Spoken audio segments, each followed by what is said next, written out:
एक बार एक शोलापुर नाम के गांव में एक माँ और एक बेटा रहा करते थे। उसकी माँ काफ़ी बूढ़ी हो चुकी थी और दिन ब दिन परेशान रहने लगी थी। एक दिन उसका बेटा उससे बोलता है, अरे माँ, क्या बात है? मैं आजकल देख रहा हूँ तुम कुछ परेशान सी रह रही हो। क्या बात है, मुझे बताओ। अरे बेटे, तुझे क्या बताऊं मैं। अब मैं बूढ़ी हो चुकी हूँ, मेरी तबीयत खराब रह रही है, मुझसे काम नहीं होता। तो क्या करें माँ, फिर एक काम वाली रख लेते हैं, वो घर का सारा काम कर दिया करेगी। अरे नहीं बेटे, मैं सोच रही हूँ कि तेरी शादी हो जाए। अरे नहीं माँ, मैंने तो अभी शादी के बारे में सोचा भी नहीं। मुझे अभी शादी नहीं करनी है, और फिर मेरी अभी उम्र ही क्या है। मुझे अभी अपनी जिंदगी में कुछ करना है। तुम्हारे पापा की शादी भी तो इसी उम्र में हुई थी बेटा। वैसे तुम मेरी बात क्यों मानोगे, मैं तुम्हारी लगती ही कौन हूँ। अरे ऐसी बात नहीं है माँ, लेकिन चलो अच्छा तुम कह रही हो तो मान लेता हूँ। अरे हाँ बेटा, तेरी शादी हो जाएगी तो फिर बहू आ जाएगी घर में, वो सारा काम कर दिया करेगी और मुझे भी खुश रखेगी। अरे चलो माँ, देख लो जैसा तुम्हें सही लगे। हाँ तो फिर कल चलते हैं ना देखने लड़की। अगले ही दिन वो दोनों एक घर रिश्ता लेकर पहुंच जाते हैं। जैसे ही वह पहुंचते हैं तो सामने लड़की का पिता खड़ा होता है। राम राम भाई साहब, राम राम। राम राम बहन जी, राम राम। और बहन जी कैसे हैं, सब ठीक है सब? हाँ भाई साहब, सब ठीक है। आप बताएं, भाभी कहाँ है। अरे सावित्री कहाँ गई? अरे देख कौन आया है। फिर उसकी पत्नी अंदर से आ जाती है। राम राम बहन जी, राम राम। राम राम। और बहन जी, आने में कोई तकलीफ तो नहीं हुई आपको। नहीं नहीं, तकलीफ तो नहीं हुई बिल्कुल भी। सुनो जी, लड़का तो अच्छा है, बढ़िया लग रहा है। हाँ लड़का बढ़िया है, जाओ तुम जल्दी से पहले चाय बना कर लाओ। अरे भाई साहब, हम ये कह रहे थे हमें पहले लड़की दिखा देते, हमें दूर जाना है जरा। हाँ बहन जी, लड़की भी दिखा देंगे। मैं सोच रहा था पहले कुछ नाश्ता पानी हो जाए। अरे नाश्ता पानी तो हम फिर कर ही लेंगे भाई साहब, आप पहले लड़की दिखा दो हमें। जी बिल्कुल, जैसी आपकी इच्छा। पार्वती तुम जल्दी जाओ और अपनी बेटी को भेजो। ठीक है जी, मैं अभी जाकर भेजती हूँ। फिर वो अंदर जाकर अपनी बेटी को भेजती है और उसकी बेटी आ जाती है। नमस्ते आंटी, नमस्ते। नमस्ते बेटी, नमस्ते।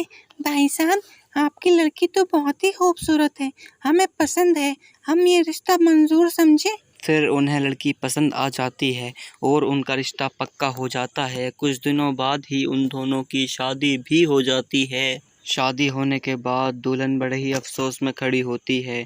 तभी उसका पति उससे आकर बोलता है, तुम ना बहुत अच्छी हो, तुम मुझे पहली बार में ही पसंद आ गई थी। तुम बहुत खूबसूरत भी हो, तुम मेरी तरफ क्यों नहीं देख रही हो? मेरी तरफ देखो ना प्लीज। फिर वो जैसे ही उसकी तरफ देखती है वह एक चुड़ैल बन जाती है। ऋषभ बेटा, जल्दी आओ, खाना खा लो। अरे माँ, तुम रोज रोज यही सादे चावल बना देती हो, इसके साथ तो कुछ खाने के लिए सालन भी नहीं है। मैं नहीं खाऊंगा आज इसे, रख लो इस सारे खाने को, मैं नहीं खा रहा। मुझे अच्छा खाना खाना है, तुम मुझे अच्छा खाना कभी नहीं खिलाती हो। अरे बेटा, अब तो खा लो, मैं कल को बना दूंगी। नहीं माँ, आप रोज यही बोलकर खाना खिला देती हो, लेकिन आज मैं नहीं खाऊंगा। मैं जा रहा हूँ बाहर, जब अच्छा खाना बन जाए तो बुला लेना। बेटा, ऐसा नहीं बोलते, सादे चावल हैं तो क्या हुआ, हमें खाने को तो मिल रहे हैं ना। जाने कितने लोग ऐसे हैं जो सादे चावलों के लिए भी तरस रहे हैं। माँ मुझे कुछ नहीं सुनना, मुझे बस अच्छा खाना खाना है। मैं जा रहा हूँ यहाँ से। अरे बेटा, बात तो सुनो। सुधा के पति बीमार थे और सुधा के पास इतने पैसे नहीं थे कि वह अपने पति का इलाज करा सके। वो घर घर जाकर काम करती थी और उन्हीं पैसों से वो घर का खर्चा करती थी। सुधा के पास इतने पैसे नहीं थे जिससे वो ऋषभ को अच्छा खाना खिला सके और उसे स्कूल भेज सके। इस वजह से ऋषभ बहुत चिड़चिड़ा रहने लगा था। सुधा बोलती है, मैं कहाँ से लाऊं इतने पैसे जिससे मैं ऋषभ को अच्छा खाना खिला सकूं। जितने कमाती हूँ इतने से तो इनकी दवाई भी नहीं आ पाती, तो मैं अच्छा खाना कैसे बनाऊं। ये बात इसे पता नहीं कब समझ में आएगी। बाहर ऋषभ को एक बच्चा चिढ़ाता है, ऋषभ ऋषभ, तुझे पता है आज मेरे घर शाही पनीर बना है, बहुत ही स्वादिष्ट था। अरे यार, मैं भी किसे बता रहा हूँ, ये तो शाही पनीर का नाम भी पहली बार सुन रहा होगा। ये बोलकर वो जोर जोर से हंसने लगता है। ऋषभ गुस्से में घर आता है। माँ, आज फिर करण ने मुझे चिढ़ाया, उसने शाही पनीर खाई है, मुझे भी खानी है, आप जल्दी बनाओ, मुझे नहीं पता। ये सुनकर सुधा बोलती है, अरे बेटा, हमारे पास इतने पैसे नहीं हैं कि हम ये सब खा सकें। जिद मत करो बेटा और मेरी बात को समझो।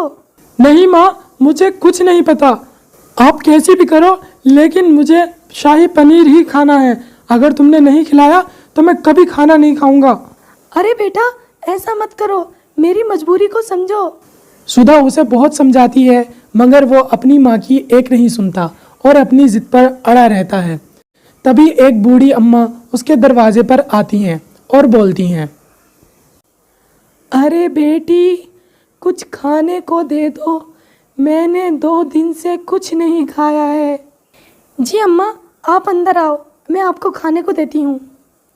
सुधा अपने हिस्से का खाना उन बूढ़ी अम्मा को खिला देती है। खाना खाकर बूढ़ी अम्मा बहुत खुश होती हैं और सुधा से बोलती हैं, बेटी, तू बहुत दयालु है। तूने मुझ बूढ़ी पर दया दिखाई। मेरे पास तुझे देने के लिए ज़्यादा तो कुछ नहीं, बस ये एक बर्तन है। ये तेरी गरीबी और तेरी बेबसी को दूर कर देगा। अम्मा उसको वो बर्तन देकर वहाँ से चली गई। सुधा उनकी बात को समझ नहीं पाई। वो बोली, ये बर्तन मेरी कैसे मदद कर सकता है? तभी उस बर्तन से एक रोशनी चमकती है और उसके अंदर ढेर सारी शाही पनीर बन जाती है। ये देखकर सुधा हैरान हो जाती है और वो समझ जाती है कि वो कोई साधारण बर्तन नहीं बल्कि एक जादुई बर्तन था। ये देखकर वो बहुत खुश हो गई और फिर उसने ऋषभ को खाना खिलाया। उस दिन से उनके घर कभी खाने की कमी नहीं हुई। वो जो खाना चाहते वो उस बर्तन से बोल देते, वो तुरंत उन्हें बनाकर दे देता। बहुत समय पहले एक माधवपुर नाम का गांव हुआ करता था। उस गांव में एक रवि नाम का आदमी अपनी पत्नी के साथ रहा करता था। उनकी नई नई शादी हुई थी। जैसे ही वह दोनों रात को सो जाते थे तो फिर बीच रात में उसकी बीवी की आंख खुल जाती थी और वह उठकर यह देखती कि उसका पति उठा हुआ तो नहीं है। जब वो उठा हुआ नहीं होता तो वह गांव के अंदर चली जाती और देखती कि कौन आदमी घूम रहा है। जैसे ही उसे गांव का कोई भी आदमी दिखाई देता वह उसे मारकर उसका खून पी जाती थी। एक दिन जब वो ऐसे ही रात में घूम रही थी तभी उसे एक आदमी दिख जाता है। अरे वाह, क्या खाना मिला है आज तो मजा ही आ जाएगा। अरे अरे अरे, मुझे बचाओ, ये चुड़ैल मुझे मार डालेगी, मुझे बचाओ। वह आदमी बहुत चीखता चिल्लाता है लेकिन उसकी कोई आवाज़ नहीं सुनता है और फिर चुड़ैल उसे एक चाकू से मार देती है और उसका खून पी जाती है। पीने के बाद वह वापस जाकर देखती है तो उसका पति सो रहा होता है। वह भी चुपचाप लेट जाती है और सो जाती है। फिर जब सुबह होती है और बिमला अपने घर में बैठी होती है तभी उसका पति रवि उससे आकर बोलता है, अरे क्या बात है बिमला, तुम इतनी शांत कैसे बैठी हो? वो जी, मेरी तबीयत थोड़ी खराब है, मेरे सिर में दर्द हो रहा है। तो तुमने मुझे पहले क्यों नहीं बताया? चलो दवाई लेकर आते हैं। अरे नहीं, ऐसे ही ठीक हो जाएगा। अरे देख लो, अगर तुम्हारी तबीयत ज़्यादा खराब हो रही है तो हम दवाई लेने चलते हैं। नहीं, कोई बात नहीं, ऐसे ही ठीक हो जाएगा। फिर रवि वहाँ से चला जाता है और जिसे रात चुड़ैल ने मारा था उस आदमी को गांव का एक आदमी देख लेता है और वह सारे गांव में बता देता है। तो इस खबर को सुनकर पूरे गांव के होश उड़ जाते हैं और तरह तरह की बातें बनने लगती हैं। पूरा गांव बुरी तरह डर जाता है। ऐसे ही वह रोज़ रोज़ जाकर आदमियों को मारने लगती है। एक दिन जैसे ही वह उठकर जाती है तो रवि की आंख खुल जाती है।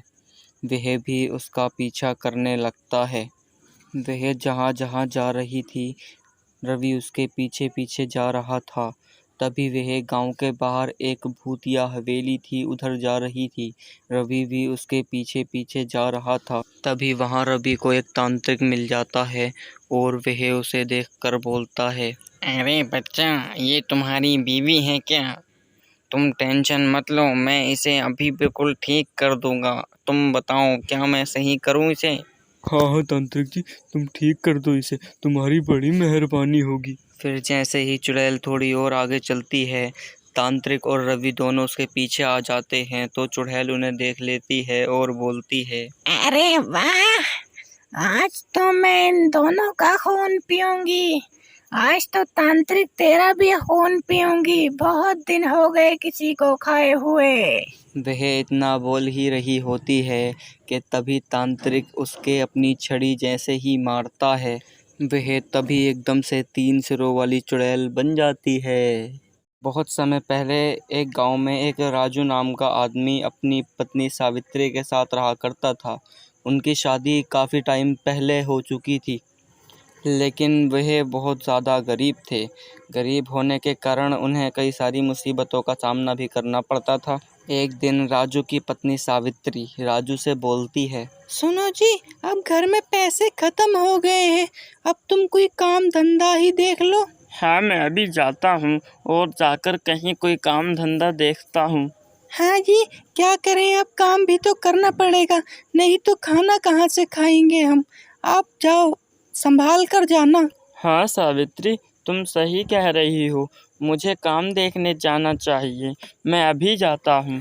उसके बाद राजू एक फैक्ट्री मालिक के पास जाता है और जाकर बोलता है, राम राम मालिक साहब। राम राम भाई, राम राम। और कैसे आना हुआ? साहब, मैं नौकरी के लिए आया था। मुझे नौकरी की बहुत ज़रूरत है। अगर तुम नौकरी दे दो तो तुम्हारा बड़ा एहसान होगा। अच्छा, लेकिन यार अभी तो मेरे पास बंदे पूरे हैं और काम वाम भी ठीक नहीं चल रहा है। ऐसा कर, तू कुछ दिन रुक कर आना। ठीक है मालिक साहब, मैं कुछ दिन रुक कर आता हूँ।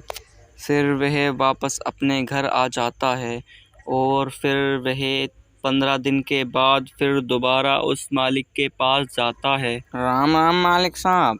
अरे राम राम भाई, राम राम। वो तुमने कहा था कि कुछ दिन रुक कर आना, इसलिए कुछ दिन रुक कर आया हूँ।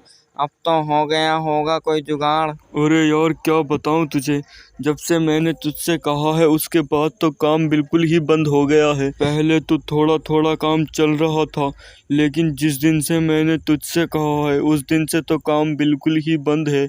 ऐसा कर, तू कहीं और काम देख ले। ठीक है मालिक साहब, मैं कहीं और देख लेता हूँ फिर। इतना बोलकर किसान अपने घर आ जाता है और सारी बात अपनी बीवी को आकर बताता है। सावित्री, मैं एक मालिक के पास गया था तो उन्होंने पहले मुझसे 15 दिन के लिए कहा था। फिर मैं 15 दिन रुक कर गया। आज तो वो बोले यहाँ तो काम बिल्कुल ही बंद पड़ा है, मैं तुम्हें अपने काम पर नहीं रख सकता, तुम कहीं और नौकरी देख लो। अरे कोई बात नहीं जी, ऊपर वाले के घर देर है अंधेर नहीं, तुम्हें नौकरी जरूर मिलेगी। और अगले दिन किसान एक आदमी के पास जा रहा होता है, तभी रास्ते में उसकी मुलाकात एक सेठ से हो जाती है और सेठ उसे देखकर बोलता है, अरे रामू, तुम कहाँ जा रहे हो? राम राम सेठ जी। राम राम भाई, राम राम। और क्या हाल है तुम्हारे? तुम तो आजकल दिखाई ही नहीं दे रहे हो। क्या बताऊं सेठ जी, काम मंदा चल रहा है, नौकरी भी नहीं मिल रही है और इस साल की फसल भी ऐसी ही हुई है। घर में तंगी है, इस वजह से नौकरी के लिए जा रहा हूँ। अरे तुमने इतनी बात पहले से हमें क्यों नहीं बताई? हमें एक बार बोलते तो हम तुम्हें कुछ न कुछ दे देते। चलो अब ऐसा करो, हमारे यहाँ एक भैंस है, तुम उसे ले जाओ।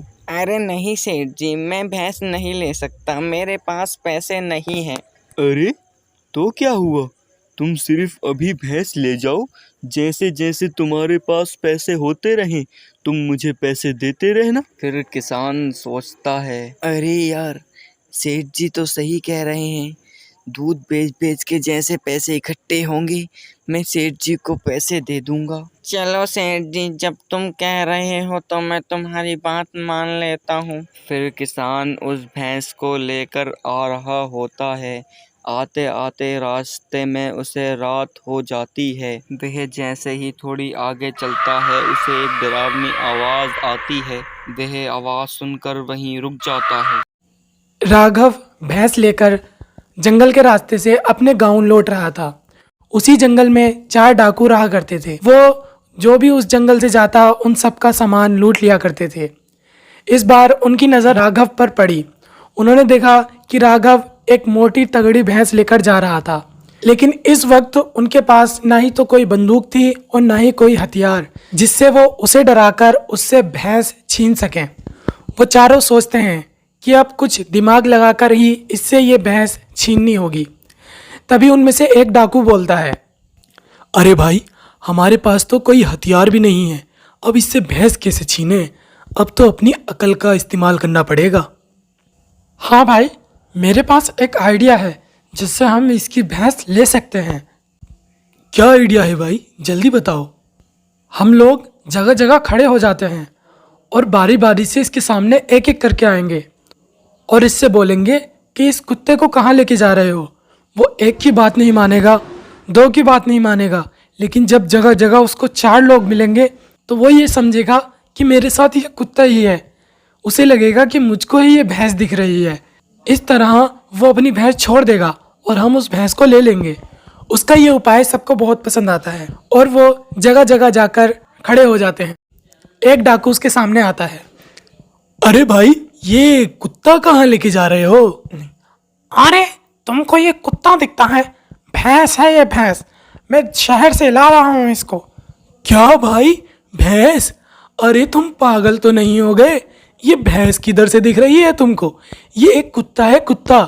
तुम जरा ध्यान से देखो। अरे भाई, मुझे पता है तुम मुझे पागल बना रहे हो। ये भैंस ही है। मेरी आंखें इतनी कमजोर नहीं कि मैं एक भैंस में और कुत्ते में फर्क ना समझ सकूं। अपना काम करो, मुझे अपना काम करने दो। ठीक है, जैसा तुम समझो, लेकिन मेरी बात सही है। यकीन ना हो तो किसी और से पूछ लेना। मेरा बताने का फर्ज था, बाकी आपकी मर्जी। और फिर वो आगे बढ़ता है। तभी उसे थोड़ी दूर जाकर एक और डाकू मिलता है। वो भी उससे यही बोलता है। अरे भाई, इस कुत्ते को कहाँ लेके जा रहे हो? अरे तुम भी पागल हो गए हो क्या भाई? ये कुत्ता नहीं है, भैंस है, भैंस। क्या भैंस? ये किधर से तुमको भैंस दिख रही है? लगता है तुम्हारा या तो दिमाग खराब हो गया है या फिर तुम्हें दिखना कम हो गया है। अरे ये कुत्ता है, कुत्ता। जरा इसे ध्यान से तो देखो। तुम अपना दिमाग ज्यादा मत चलाओ, ठीक है ना? अपने काम से काम रखो। अरे भाई ठीक है, हमारा बताने का फर्ज था, हमने तुम्हें बता दिया। मानो या ना मानो ये तुम्हारी मर्जी है, लेकिन ये है कुत्ता ही। इस तरह उसे जब 2 आदमी एक ही बात करते हुए मिलते हैं तो उसके दिमाग में खुटका हो जाता है और वो सोचने लगता है कि कहीं ये सच में ही तो कुत्ता नहीं। फिर वो सोचता है, अरे नहीं, ये कुत्ता कैसे हो सकता है? ये तो भैंस ही है। मेरी आंखें इतनी कमज़ोर नहीं, ये ज़रूर ये लोग मुझे पागल बना रहे थे। चलो मैं अपने गांव की तरफ बढ़ता हूँ। थोड़ी आगे चलकर उसे तीसरा डाकू मिलता है और वो भी उससे यही बोलता है। अरे भाई, ये कुत्ता कहाँ लेके जा रहे हो? इस कुत्ते का तुम क्या करोगे? अरे भाई, ये कुत्ता नहीं है, ये भैंस है, भैंस। क्या भैंस? हा हा हा, तुम जरा इसे ध्यान से तो देखो। ये भैंस नहीं, कुत्ता है।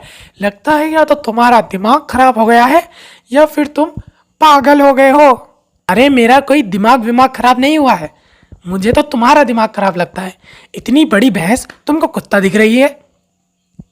अरे भाई, तुम मानो या न मानो, हमारा तो बताने का फर्ज था कि इस कुत्ते को कहाँ लेके जा रहे हो। अगर इसे अपने घर ले गए तो तुम्हारी बीवी तुम्हें मार मार के भगा देगी। इस कुत्ते को यहीं जंगल में छोड़ दो। अरे नहीं नहीं, ये भैंस ही है और मैं इसे लेके जा रहा हूँ, ठीक है? तुम ज्यादा दखल अंदाजी मत करो। वो आगे बढ़ता है, लेकिन अब उसे और ज्यादा खुटका हो जाता है कि कहीं ये सच में ही तो कुत्ता नहीं। तभी उसके सामने चौथा डाकू आ जाता है और वो बोलता है, अरे अरे अरे अरे अरे अरे, इस जंगली कुत्ते को कहाँ लेके जा रहे हो? अगर गांव में ले गए किसी को काट पाट लेगा। अगर किसी को काट पाट लिया तो सारा इल्जाम तुम्हारे ऊपर आएगा और उनका इलाज कराने के लिए पैसे कहाँ से दोगे तुम? मुझे तुम थोड़े गरीब लगते हो, इसीलिए मैं सलाह देता हूँ कि इस कुत्ते को यहीं छोड़ दो। तुम इसको आगे मत लेके जाओ, नहीं तो ये किसी के काट वाट लेगा, या फिर क्या पता ये तुम्हें ही काट वाट ले। अरे ये कुत्ता नहीं, भैंस है, भैंस। तुम सब लोगों को हो क्या गया है? इतनी दूर से मैं आ रहा हूँ, रास्ते में जो भी मिलता है वो कुत्ता ही बताता है, जो भी मिलता है वो कुत्ता ही बताता है। अरे तुम इसे ध्यान से देखो, ये भैंस है भैंस। मैं इसको खरीद कर लाया हूँ और मैं अब इसे अपने गाँव लेके जा रहा हूँ अपने घर। क्या ये भैंस है? अरे हा हा हा, ये भैंस दिख रही है तुमको? अरे हा हा हा, मेरा तो हंसी के मारे पेट में दर्द होने लगा। भाई तुम जाके अपना दिमाग का चेकअप करा लो या फिर अपनी आंखों का चश्मा बनवा लो। मुझको तो तुम्हारी या तो आंखों में कमी लगती है या फिर तुम्हारे दिमाग में कमी लगती है। इतना जंगली कुत्ता और इतना खतरनाक कुत्ता तुमको भैंस दिख रहा है और तुम उसको इस तरह बांध के लेके जा रहे हो जैसे कि कोई भैंस हो। अले अगर इसने तुम्हें काट लिया ना तो पता नहीं कितने दिन तक अस्पताल से नहीं निकलोगे। इतने पैसे लगेंगे, इतने पैसे लगेंगे कि फिर तुम किसी भैंस को भी छूना भूल जाओगे इस कुत्ते के चक्कर में। मैं सलाह देता हूँ कि इस कुत्ते को यहीं जंगल में छोड़ जाओ, कोई जंगली जानवर आएगा इसका शिकार कर लेगा। अगर तुम इसको गांव में लेके गए तो किसी ना किसी को तो काट ही लेगा और सारा इल्जाम तुम्हारे पर ही आना है। ये मैंने तुम्हें पहले भी बता दिया है। तो या पूरे गांव वाले से पिटना चाहते हो या फिर इस कुत्ते को यहाँ छोड़ना चाहते हो, ये तुम्हारा डिसीजन है, जो चाहो वो कर लो।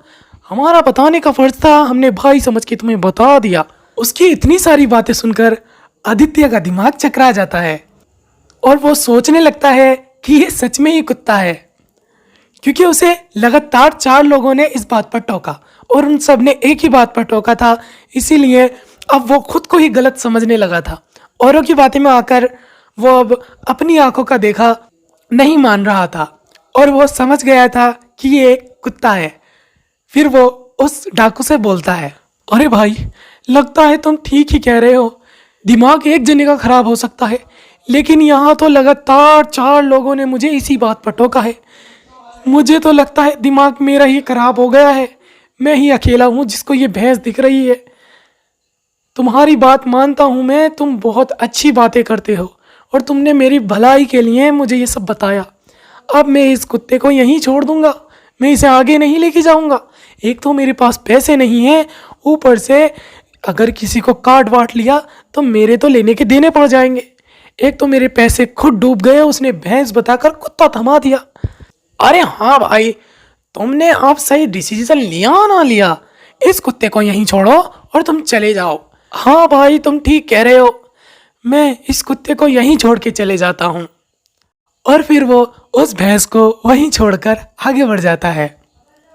और इस तरह उन डाकुओं की चालाकी ने उस आदमी से उस भैंस को छीन लिया था।